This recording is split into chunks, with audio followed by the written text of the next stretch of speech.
Hello, my name is Kenzyl and my project is about living materials. It is called Is Fungi the Future? I chose scoby, symbiotic culture of bacteria and yeast, because it is energy efficient to grow, is easy to harvest, and has lots of cellulose, which makes things stronger. My question was, can I create a material from scoby that has similar properties to wood or plastic? Could this material potentially be biodegradable, energy efficient, and a circular alternative to that of a disposable meat tray or plastic bag? My aim was to find if I could create a method using scoby to make a material with similar properties to wood or plastic. Testing the properties of any materials I create against balsa wood and PET plastic. If the properties are proven similar, I'm going to make a sample of a meat tray to see if it has the potential to replace plastic ones and if people could grow their own.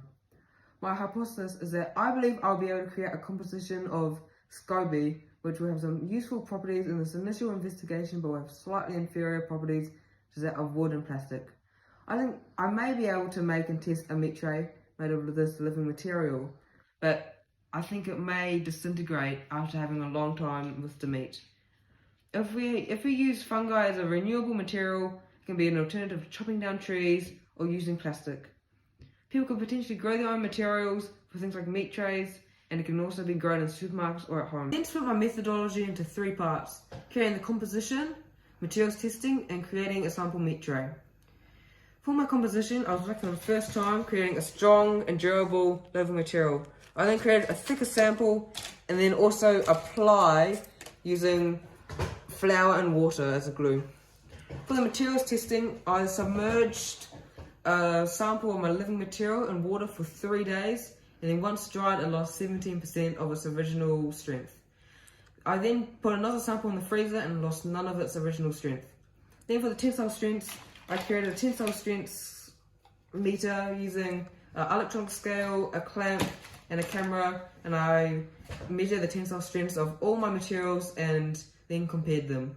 The living material was by far the strongest.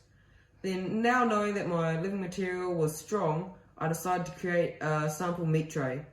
I then put 3 different meats on 3 different meat trays, and then after 3 days I came to check the results. The results were that the living material collected a lot of moisture and was slightly slimy due to all the moisture coming off the meat. My conclusion was that I proved my hypothesis correct by creating a composition of scoby which has useful properties and could potentially be an alternative and better material than plastic or wood. My hypothesis is that it has slightly inferior properties to plastic or wood, but it is surprisingly stronger than it.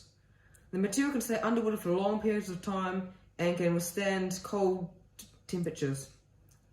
Unfortunately, the strength of the ply and some of the thicker samples of my living material could not both exceeded the maximum weight I could do on my tensile strengths, 21 kilograms, meaning that I was unable to fully get the tensile strength.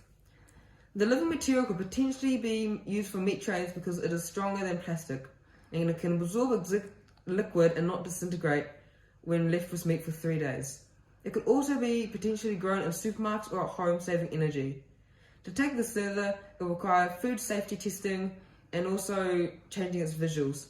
It could be vegetable dyed.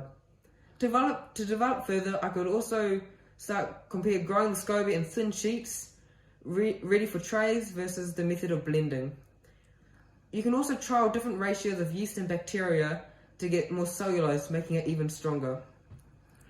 The type of living material has potential for the bacteria to be programmed to sense chemicals and pathogens, e.g. it could detect harmful bacteria in other food packaging to see if it has gone bad. Thank you to KB Kombucha for giving me 2 kilograms of scoby to start my project, and thank you and bye.